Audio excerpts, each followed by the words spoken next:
Hello, good afternoon and welcome to my humble model railway, Bedstead Junction. You're about to see a locomotive you've seen twice already in videos, but I feel the need to show this model again, and it's coming round now into camera, around by the signal box, and it's our good old friend King Arthur, the King Arthur class by Hornby. Okay. And what I would say is that this is these are a number of things. If you're going to be buying one of these King Arthur class locomotives, you need to watch out for, and even if you already have one, things to watch out for. Okay, with these particular locomotives, I think I've at last reached a point where this locomotive is actually complete, and I can actually run it around my layout now without worrying too much about it falling to bits. Okay. And to cut a long story short, I mean, a lot of you would have seen the first two videos anyway, but this one arrived, I bought it with there being virtually no description of it. Didn't tell me whether or not it was complete, didn't say whether or not it was running, and it was not very good photos either. And when I got this, first problem was the chimney was off. The chimneys do fall off of these, so watch out for that. You don't want to go losing your chimney. I would give that a wiggle actually, and if it comes off in your hand, glue it on. No, don't muck about with it, just glue it on. And in fact, a lot of the parts on this locomotive, I would say to give a wiggle to, and check they're actually firmly attached to the locomotive itself. Another thing that happened was, I mean, I got the chimney glued on, as you probably knew from the previous videos. And then I decided to give it a run around the track, and I was in the middle of recording a video, and the valve gear fell to pieces on one side, and so did the a crack pin came out. It was like a whole load of things went wrong at once. Okay, so I fixed those problems, or so I thought.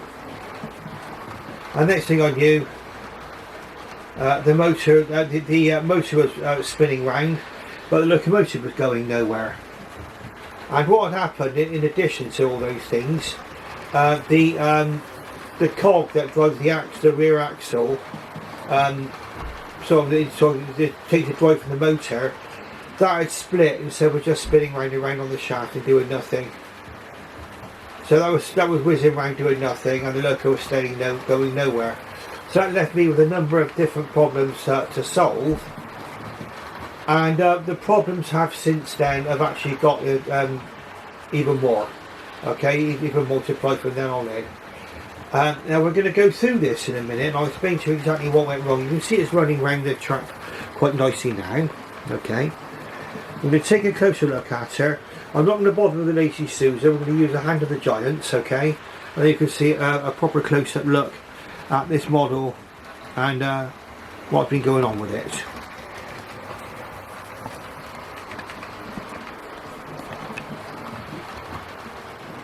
Okay, just giving ourselves a little bit more illumination there, so that should bring things up a little bit better. As you see, it's running around quite smoothly. I mean, the one good thing about this one seems to be the motor seems to be working well on it. Okay, so what I'm going to do is I'm going to bring this locomotive to a halt, and we're going to start to talk about it. Now, King Arthur, well, it is a King Arthur class. King Arthur was King Arthur's father, according to King Arthur, Arthurian legend. And all the King Arthur class locomotives were named after things which were featured in the legend of King Arthur. Okay, right, so now let's have a look and see where we are with this. Now, I can show you what I've had to do. I've had to draw some rather crude diagrams as well to explain to you where these models, where this model went wrong for me. Okay, so first things first. I don't even feel like picking this one up. I just heard nothing's fallen off, but I just heard a bit of a cracking noise. I picked it up, but by the running plate, I'll add. By the running plate. Okie dokie. Do I pick it up to show you? And it's what this locomotive's got me like in the end. Right, so on the back of there you can see the back wheel there, the back crank pin. Okay, that kept coming out. Okay, we'll expose the front and I'll show you what the valve gear looks like on here. And you can see the crosshead with the sliding bars there, and they're meant to be fixed into this cylinder block here. Okay, they were not fixed on either side. Okay, they were not fixed on either side. And also I found out this morning as I got this train out, the whole cylinder block was wiggling about. So I have this valve gear wiggling about on this side, which I've got out of focus there. This valve gear here all wiggling about, and this cylinder wiggling about. It was still going along, but before it was going to explode into another 1,000 pieces, who knows. Okay, and this is something you need to watch out for. I did notice some other reviewer, I won't mention his, mention having loose valve gear on their particular model, or felt loose, and it's little wonder if it's like this. Now I wonder if in 2009 when this model came out, whether or not Hornby had a bit of a glue shortage, or whether or not they had no screwdrivers available to assemble these locomotives with, because that's the feeling you get with this. Now I'll just explain to you with my little diagrams what's been going on with this. I'll get the paper up. Okay, so first things first, you can see my diagram there, you can see glue. If you imagine, that's the wheel cylinder attached to the chassis, and those are your slide bars there with your crosshead in there. They come completely out, okay? So they were wiggling about all over the place as the locomotive was going along, okay? Now, if you look very, very carefully at the back of that cylinder mechanism there, that's where the back is, you'll see there's two little tiny slots, okay? Very difficult to see, very difficult to see. Okay, very, very annoying. Okay, there they are. There's our slots. Okay, and that's where those two crosshead sliders. That's where the crosshead sliders should go into those two slots. Okay, you can press them in there. Okay, what I did is I've got some super glue, and what I did is I bought the gel version, the one that don't set straight away. And what that does, it gives you, if you put a nice little drop of glue on those two sliders there, you can push that slider in with your thumb, and now you can swatch it. You can see them, watch them slide in. Okay, and then hold it there until the glue's set. Okay, once that's done, you should hopefully have your sliding bars assembled correctly as they should have been. Okay. So if you imagine that's your locomotive, so the front of the locomotive's going that way, okay, going that way. There's your two slide bars, and your crossheads in between, and there's your connecting rod there, okay. And there's your cylinder, and that's what that should have slotted into. And that's the two slots in the back. They're little square slots where those have got to go into. Okay, sorry if I'm getting a bit out of view there. It's still a bit of a learning curve, this, and you have to excuse my lack of drawing talent here. Now this is the cylinder block, okay, what it looks like from underneath. If you imagine that's your loco chassis is back here, okay, and that should be screwed on by a screw into the loco chassis. That screw was actually nearly undone. So the whole of this is wiggling about. You imagine that's where your sliders are for your crossheads, okay, should be coming out there. That's your cylinder block, so there's your cylinder on one side, so that's your two cylinders there.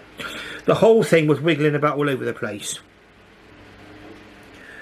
So I managed to do that screw up. You'll see where the screw is from underneath, okay? And then, hopefully, you'll have a locomotive where the actual valve gear will not fall apart. Okay? Now, one of the other problems I had, and whether or not it was a manufacturing defect, I do not know. I explained this one before. You imagine that's the rear wheel of the locomotive. That's where my crank pin kept coming out, and that's a crank pin there. that kept coming out. Okay, so that whole connecting rod was flapping about all over the place, and that wasn't helping running very much either. Okay, now what I did is there's a shoulder on that crank pin, and that's where the connecting rod should be going onto there. Okay, you've got to make sure the connecting rod goes all the way onto there, the eye of the connecting rod.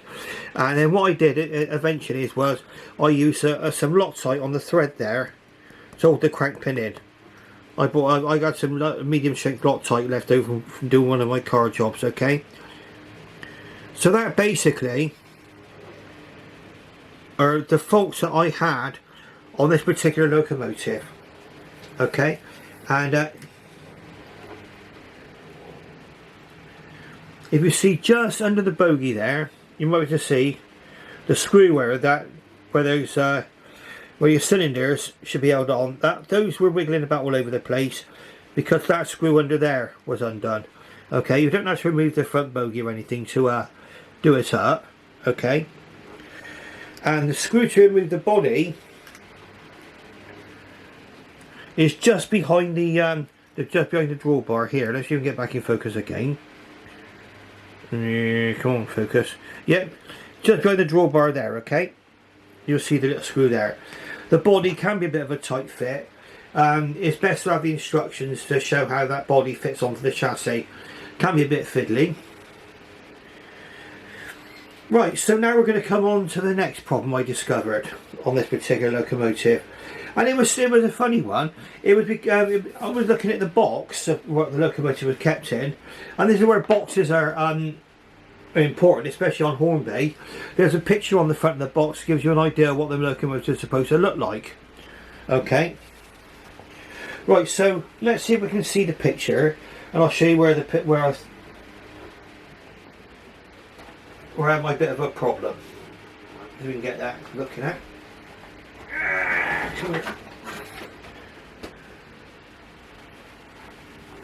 Right. This is the illustration which goes on the front of the front of the box. Okay, and it's clearly showing a handrail on that side there. Okay. Well, I was looking at it and thinking, well, should there be a handrail there, because mine was missing. Let's get the old tender top, and I'll show you the one. Right, okay. So you can see there's a handrail attached there. Okay, but that one there is missing. Okay, on that side. And I know it probably sounds trivial, but once I'd seen it, I just could not unsee it. Okay, I just could not unsee it. And you know, I mean, if you're a railway modeller, I mean, if you like your detail and like things to be right on something, and you see something like this, you're not going to unsee it. I mean, it might seem trivial. Okay. Now, the only way I could get this done, well, I'll just show you actually what this is like on this here now. That there, you could pull out with your fingers. It's not even glued in, it's just pressed into a slot. It's pressed into a little slot. You can see the slot where it's missing from there, the slot there. It just presses in. It's not even glued in. So it's little wonder it was lost. I mean, the rest of the tender's perfect. I mean, talk about like sinking a ship for what, another eight worth of tar, as they say. You know. And but I managed to get another tender top. Okay. And it did cost me a small fortune. I'm not going to tell you how much it cost, because you're going to shout. You're going to be shouting at the screen and saying how much. But I got to be honest with you, it was the only one on eBay or anywhere that I could see that was available for sale. A tender top. I would have bought the old chassis. I would have even bought a whole locomotive just to get that part. And as you can see on this particular chassis, this particular tender here, the new tender top, that missing part is there. Okay, you can see it's there. And on the old one, where are we? Let's get around the right way. And on the old one, it's missing. Okay, so if you have a King Arthur class, okay, all those parts there, your valve gear, your valve, your actual cylinder block, Your handrails on the tender. Anywhere where there might be loose or separately fitted parts. The chimney. Give the chimney a wiggle with your fingers. That might just come off, okay, in your hands. And then you'll need to be looking for our good old friend Mr. Super Glue, okay, to remedy the situation for you. I apply my super glue now with a cocktail stick because we need a small amount of super glue on there. So what I do is I put a bit of super glue onto a piece of paper, onto a bit of a card, make a blob. I just dip the cocktail stick into that. And I can apply a very, very small amount of glue, and that way I won't be getting glue all over the place. Now I'm reasonably confident that this locomotive is now a complete and a runner, okay, or hopefully it is. Now another benefit I got from this tender top, and you'll notice, and I was quite happy with the coal on this this old one, look, you see, it don't look too bad, does it? But somebody who owned this before, this new tender top, they've actually put real coal in there. Okay, real coal, beautiful, okay, absolutely lovely. So, even though I paid a small fortune to get this tender top, okay, it was worth it. There was no other tender top for sale. It had the same crest on it, the same colour scheme. It did say it was described as weathered, but I think, well, they look the same, both look the same to me, so I'm not really all that worried, to be honest with you, about that.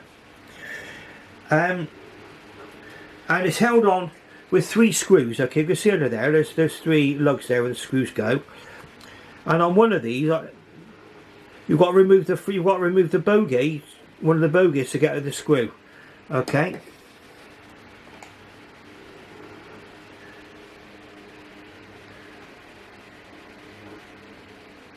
The front bogie there has got to come off, okay?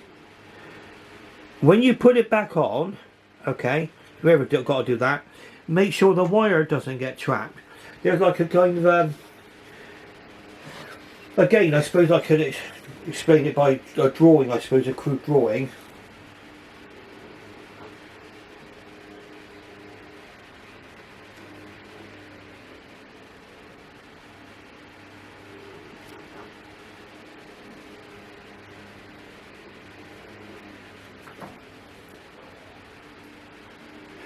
Okay, so in the actual,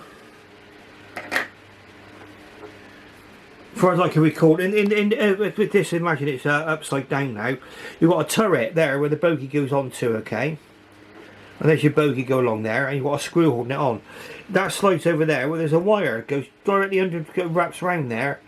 If it could get caught on there, because it did with me. And I had trouble getting the bogie to go back on again.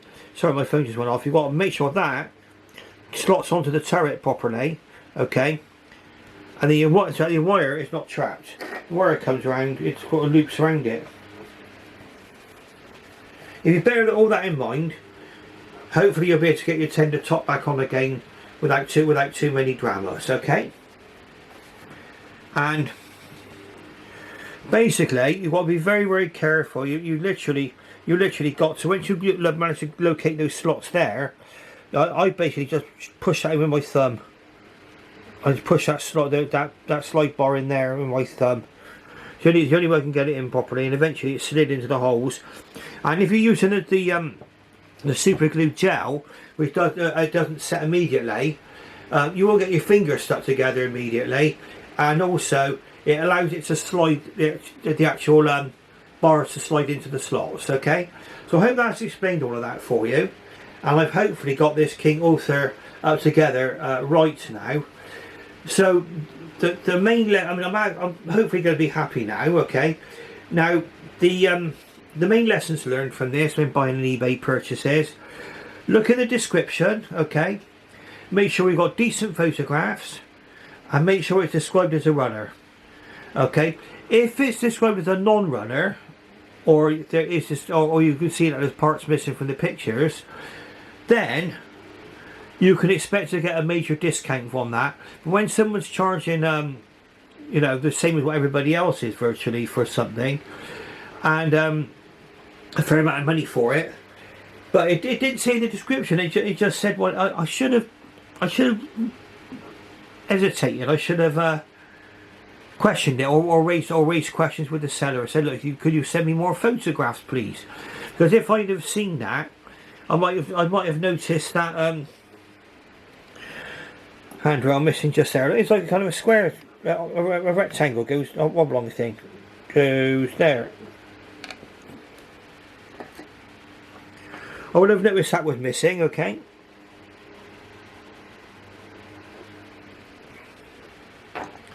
I might have noticed a few other things as well, like the chimney wasn't attached to the body either. Now whether or not that came off in transit, I do not know. But those, you know, I would check those things. If I've got a King Arthur in your collection, and I don't care what year Hornby made it, I would say check it. It looks to me as if Hornby maybe have went downhill in about 2009, 2010. I could be right, I could be wrong, who knows. But judging by this, we need built this just for 1 year in 2009. It doesn't appear to be a very carefully put together. There's no glue marks anywhere. Well, no, there's no glue marks because they haven't used any blooming glue on half of it. You know, I mean, never mind. Anyway, it looks like it's all together now. All told, that ends well. I'm happy with it now. Am I glad I persevered with it? Yes. It's given me a sense of achievement. I've managed to get this all up together again. Very, very kind of intricate fiddly work to do on this. I've got a spare tender top now, which I won't be able to use. Unless I can find the bit that came out of there. But it wasn't in the box when I got the loco, so I don't hold my breath on that turning up.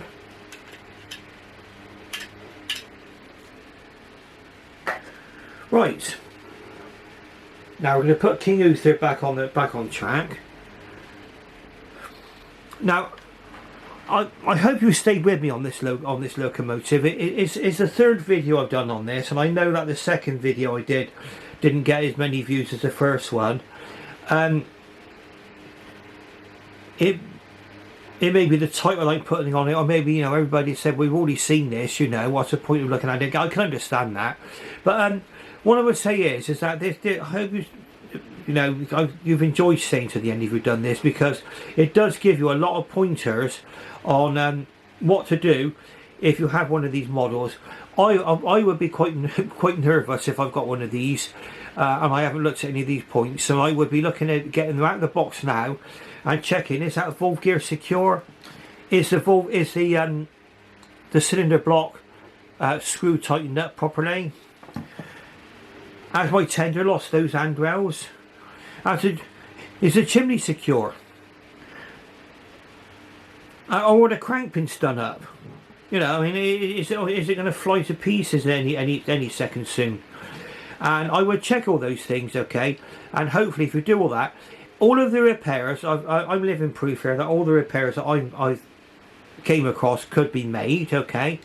And I've ended up hopefully now with a nice running loco, which I'll be keeping for many years to come, okay? So if you've enjoyed watching this video, then please press the like button, subscribe, and ring that bell symbol as well, and alert yourself to future videos which I'll be making. And hopefully this has proved to be of interest for you. And thank you very, very much for watching, and I should bid you farewell and bye bye.